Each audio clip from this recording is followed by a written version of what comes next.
Well, again, everybody, welcome to our Raise Your Bars podcast. We're in actually part 7 right now, Chris, on the top 10 reasons people fail. And this is from John Maxwell's book, Failing Forward. We're just taking his points here and expanding on it with our own thoughts and experiences on it. But first, Chris, how have you been doing? You just got back from a cruise with your lovely wife. How We was did. that? Yeah, it was amazing. Yeah. Amazing. The largest cruise ship in the world with 6,752 guests on board and like Wow. almost 3,000 crew. So but I tell you what, you wouldn't know it. We didn't have to wait for anything. We could get in everywhere we wanted to get in. It was, service was impeccable. It was amazing. So Yeah. yeah, very, very good time. That blows my mind. That's like, so I live in a community that's about 13,000 people. You had just over 10,000 people on that one Right. boat. Yeah, I know, it's crazy, right? Wow. Okay. Yeah. Anyways, well, welcome back. We missed last week because you were away, so we just took a little bit of a break. But back part 7 of our top 10 reasons people fail, and tonight we're going to talk about a shortcut mindset. Mm-hmm. A shortcut mindset. I probably have had a shortcut mindset in days, thinking I could take the easy way to success. And guess what? There's no easy way about it. There's no shortcuts to the top. Nope. No, there's not. But it's a common misconception, whatever you want to call it, right? That people, we've used the phrase before about the microwave society, and that's what we've been Exactly. conditioned to Yeah. do. We want Yeah. everything now, I if want it not now. yesterday. Yeah. Yeah. Yeah. And I have to think, even thinking back though, I mean, I've learned that lesson the hard way too, is that, even starting my career in retail management, I worked my butt off for many years before I got the promotion. Mm-hmm. And a lot of people today think they should just get the promotion just because they showed up, and that's just not Right. is not the way things work in the real world. No. Um, John says a common obstacle to success is the desire to cut corners and take the short road to success, but shortcuts never pay off in the long run. Mm-hmm. Well, again, just as I think about this, I think back to my days in the car industry back in the UK, and when I was started off as a trainee salesman, then a salesman, and the mentality is the same. It's that you look at a customer coming in and you prejudge them as to whether you think they can afford to buy the car or not, right? Whether they're Right. a quote unquote tire kicker, a time waster, and you as salespeople, and I think it's just as people in general, we judge too quickly, right? And make our minds up, and you would do it there. And if somebody didn't buy on the first visit, you'd be okay, well, on to the next. And it was only like in the early 90s when we started a diary system called Good Manners Diary. And it was a paper diary because we didn't really have computers in those Yeah. days, Yeah. emails and so on. And it was a big, thick book, and it was a 2-year diary. And it wasn't dated because whenever you got it, you started on day one, right? And so you would put the dates in yourself manually. And every customer that came in, you were required to log them in your Good Manners diary, and you had to get their name, phone number, address, if you got it, what they were interested in, put some notes, and then you had a follow-up date, and everybody had to have a follow-up. Diary. And then what you did is, so let's say today is what is it, 28th of May, right? So they came in today, so their entry date is the 28th of May. The exit date, like follow-up date, you'd probably put for tomorrow, so 29th of May, and then you'd turn the page and you would physically write there 29th of May and put Al Rattan, Who you're going to phone call? number, address, and then what you were going to do.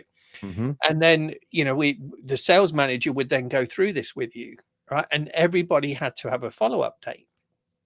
And what happened is I started selling more cars. And I've started selling more cars because I was following up with people. You're And nurturing the people would, relationship. yeah, people would say initially, oh, if people don't buy on the within the first 3 visits, they're not serious. It's not true, right? Or first 3 contacts, they're not serious. It's not true. I started selling on 20, 30, 40, 50 contacts.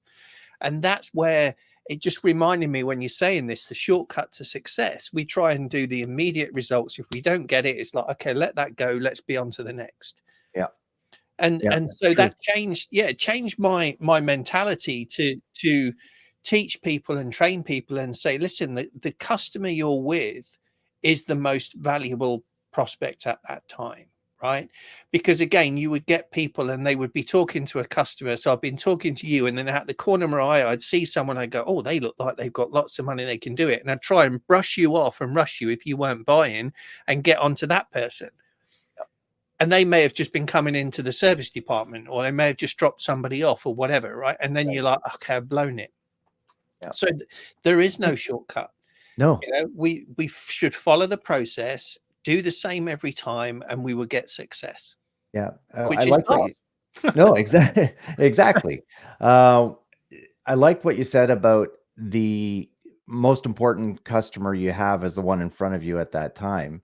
Yeah. And I think too, that person becomes the most important customer on each instance of follow-up that you do with them as Correct. well, right? Yeah, correct. Because again, you're showing them there that, you know, and you're right, 30th or 40th contact to sell a car is a lot of effort to put in. One of the things John says in here, to be successful, you have to be willing to pay your dues. I mean, you paid your dues by keeping that diary, Yep. by following up consistently. Yep. And I think that's where a lot of organizations drop the ball today. And I'll use an example. So I on the weekend, a friend recommended I sign up for a free trial to this program that gives you leads. Like, it gives you access to a business directory with everybody's information in it. Like, so all the business owners, so you can sign up for a specific province here in Canada, for an example, and you can get a free trial. Mm-hmm. So, but you go to the website, says want a free trial, fill out this form. So I filled out the form, and it didn't get a free trial right away. They want somebody to have sales call with me. Yep. Okay, fine. I did that Sunday. It's now Tuesday evening. 2 full days have passed and nobody's contacted me. Mm-hmm. 2 full days. Yeah. Missed opportunity. Right. What if I was willing to turn it into a paid customer? If somebody fills out a contact form for Chris or my services, we have a contact form on our website, raiseyourBars.com. You can watch a short 7-minute webinar telling you what we do. You fill out the contact form. We're going to contact you. Mm-hmm. Because we value your time and we want you to value our time. Well, think about that company as well. What's the product they're selling? The product they're selling is getting you leads, right? Yet they can't even follow up on a lead themselves. What does that tell you about the company? So they probably did you a favor, right? It's interesting. So anyways, I just think that a lot of salespeople, a lot of businesses in general miss opportunity because they aren't willing to put in the effort to follow up with their potential leads, clients, past clients. And we're doing that. We're doing sales. I'm taking people, we're finished session 7 of a 12-week sales boot camp this morning with a group. And one of the things was on, making cold calls or warm calls or referral calls.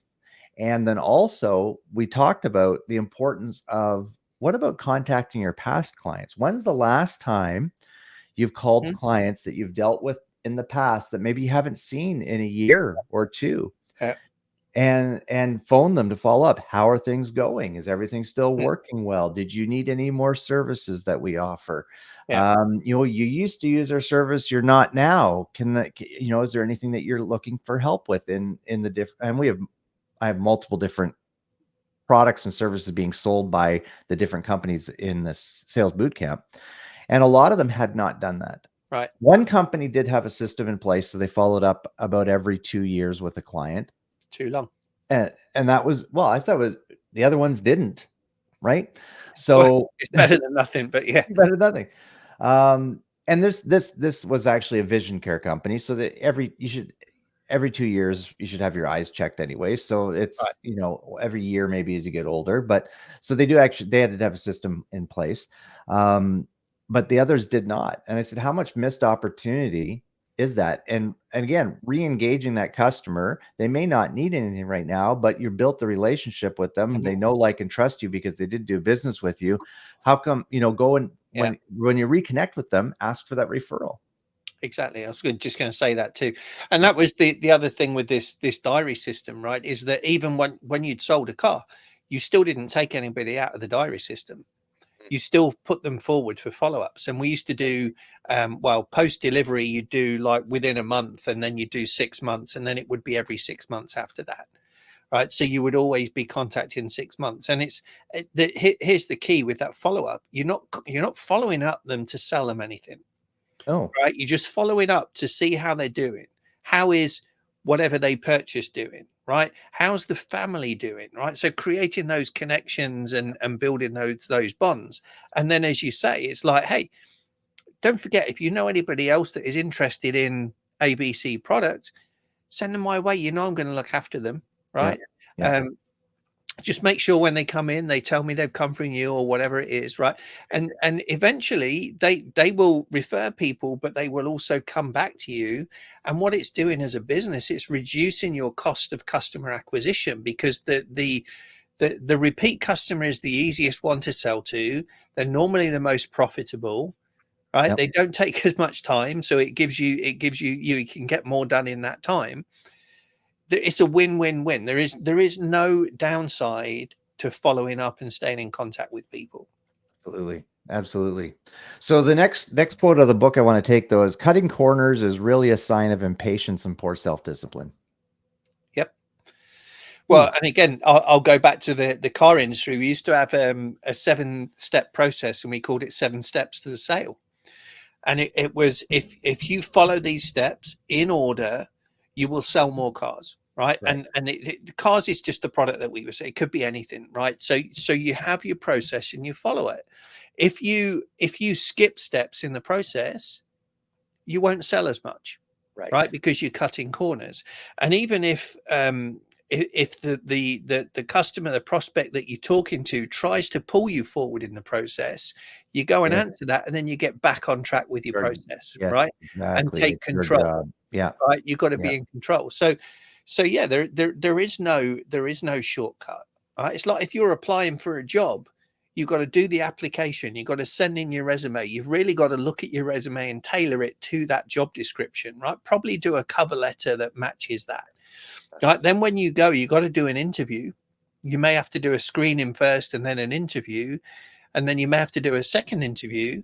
Right. You should also always send, in my opinion, send like thank yous to the interviewer A afterwards, really right? good point. And Yes. and then you'll get the job. But you don't just apply for a job and then get it. Right? You have to go through those steps. And the same when you're recruiting somebody, you have to go through those steps. You don't just pull someone in off the street and say, "Hey, you look like you could do a good job. Do you want to come and work for me?" I think the key word in this sentence too is and even everything you talked about is the self-discipline part. Right. And it goes back to that microwave society we talked about, Yep. 12 minutes ago, Yep. was saying that that's what we want. We want that instantaneous Right. success. We want that instantaneous recognition. And so many people today are not willing to put in the effort and discipline themselves accordingly Hmm. to get the results they need. And the thing is, folks, you have to look, if you aren't getting the results you desire, then you need to be looking at what behaviors and actions have you allowed to take over in your Yep. life that's preventing you from getting those Exactly. results. If you come home, sit down on the couch and turn on the TV and check out for 4 hours and go to bed and do it all over again, guess what? And there's nothing wrong with doing that sometimes, but if it becomes a habit and that's your behaviors and actions consistently, Yeah. it's going to limit your potential for advancement and growth within your field, Right. within your company, within your community, right? It's holding you back. Yeah. And if you've got no ambition or desire to grow and stretch and succeed, then that's okay too. All Yeah. right. Nobody's saying that everybody has to be a go-getter. But if you want the results and the success, you've got to look at where you are now, and where you are now is a direct result of what you've done previously or what you're doing every day. All right, you are responsible for that. Yeah. Yeah. So take that responsibility, be accountable to yourself, and look at it and say, what are the things I need to do every day to get the results I want? And So, if I look at, I say I want to lose a bit of weight, I say I want to get fit, right? But I'm not doing the things that I need to do every day to do it. So do I really want it, or do I just want to want it? I just want Right? to want it myself because I'm not doing the things I need to do to Right. get fit. But I can't blame anybody or anything other than myself if I'm not getting those results, because I know what I need to do. Yeah. Yeah. Right. And this is the whole thing with this cutting corners. It's not a knowledge problem, it's an execution problem. Right. We all know what we need to do. But if we don't actually do it, we're not going to get the results. That much is true. And you know, see, I struggle myself personally with the fact that I sometimes allow these negative or bad habits to consume my Mhm. time when I need to be more focused on. And actually, it's great. I had a great weekend. I did go away for a couple days, and Sunday I spent the entire day in my hotel room, and I watched an episode or two of a TV show, but I read. I Mhm. worked on my website. I spent some time thinking and Yeah. just, and it Yeah. was an amazing day where, you know what, people say you go away to do that. Well, yeah, but you know what? When I'm at home, I get busy with stuff at home. It's very Right. easy. You're in a comfortable location, I get busy. I'm not as productive sometimes as I am when I go away. Mhm. And so I had a great time away just learning and growing. So Albert Gray says this: the common denominator of success lies in forming the habit of doing things that failures don't like to do. Yep. Now, some may say that's pretty harsh calling somebody a failure, but guess what? If the shoe fits, like I was going to say this, it's the universal law of sowing and reaping, Chris, and we've talked about this before.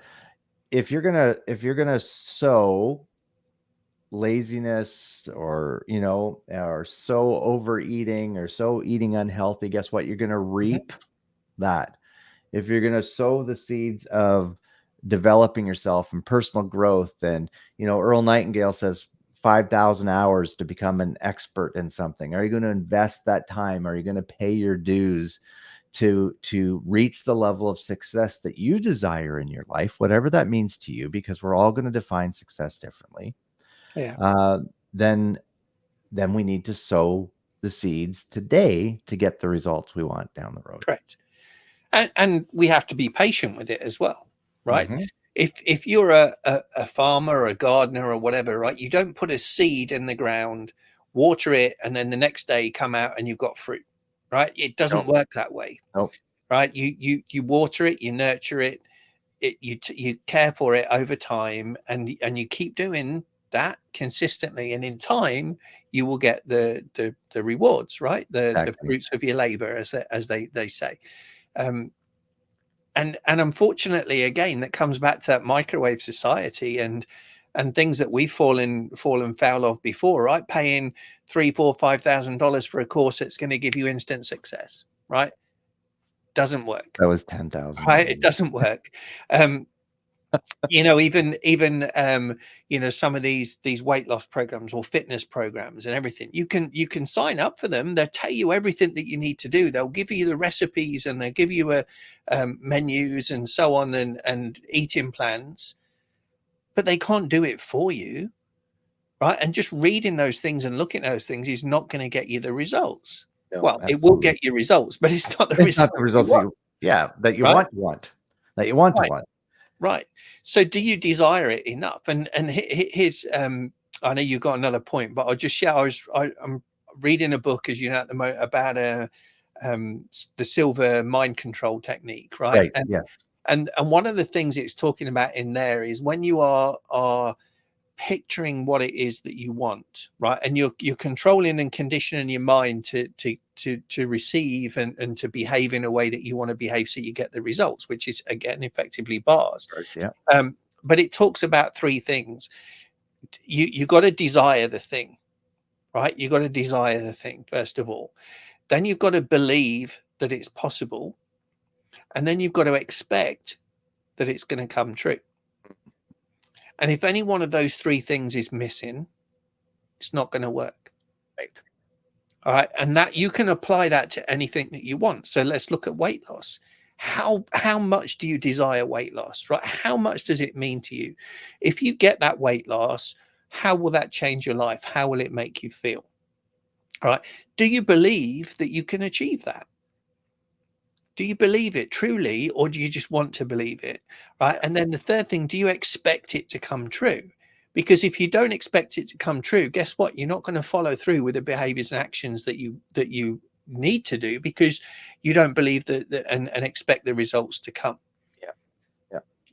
But if you do, you'll follow through.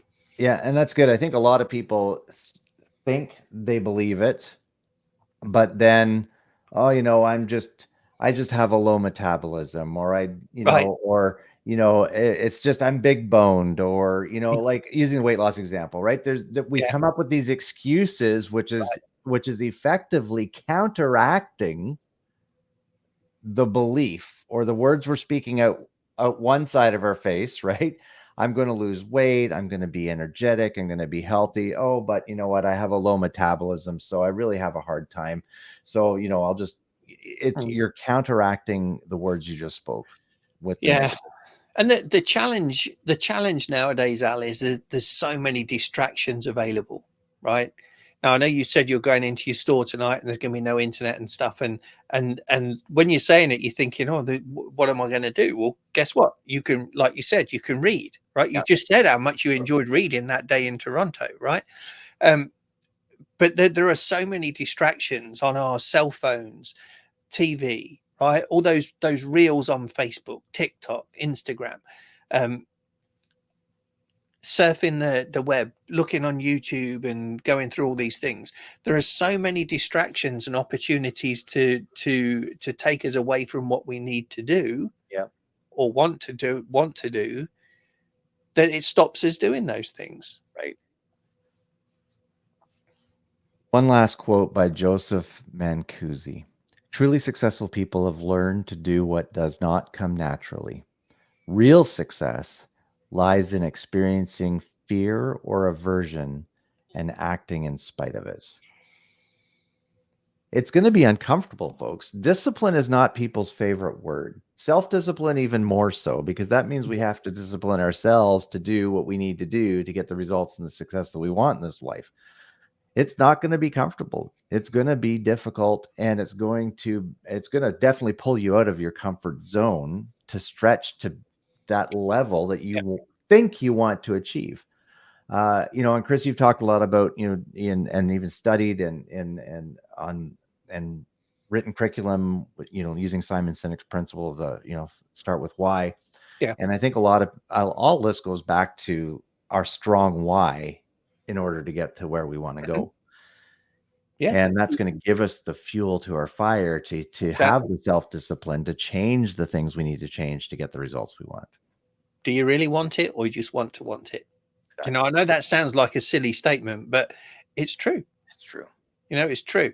And when you're moving outside of that comfort zone, right, which is where most of us live, when you move outside of that comfort zone, it will be uncomfortable, right? And when you stretch, you put in tension. It's like a rubber band. John talks of the law of the rubber band, right? A rubber band, when it's not under tension, is useless. Exactly. Right? You can't do anything with it. Yeah. But when you stretch it, then it becomes useful. That's right? when it discovers its purpose. Yeah. There's tension there. Mm-hmm. But if you want to achieve significance, you have to stretch. You have to move outside of that comfort zone. You will fail, but failure is only final when you quit. Exactly. So if you fail but you learn from it, it's a learning experience and an opportunity, and you'll come back stronger. If you fail and you keep doing the same thing over and over, expecting different results, that's the definition of insanity. You control that. You really do control that. So it's up to you. Whatever you want to do, you can do if you put your mind to it and if you want it badly enough. Right. That burning desire that Napoleon Hill talks about in Think and Grow Rich. Exactly. Yeah. Yeah. Amazing. Well, we're at 24 minutes. We got to cut this off here. Challenge for our folks this week. What do you want to do? What do you want to achieve? Right? Why do you want to achieve it? And then what are you going to do or what do you need to do to achieve that? Shoot that. Right. And if you want to come into our bars group or reach us on social media and share that, do so. Because you know what? When you put something down in writing, it becomes real. If you just think about it, you'll forget it. Yep. Right. But write it down, read it every day, it becomes real. Perfect. Awesome. Well, folks, again, if you found value in this, please share it with family members, friends, coworkers. We'd appreciate that. Reach out to us on social media, and you can find us at raiseyourbars.com. Take care, everyone.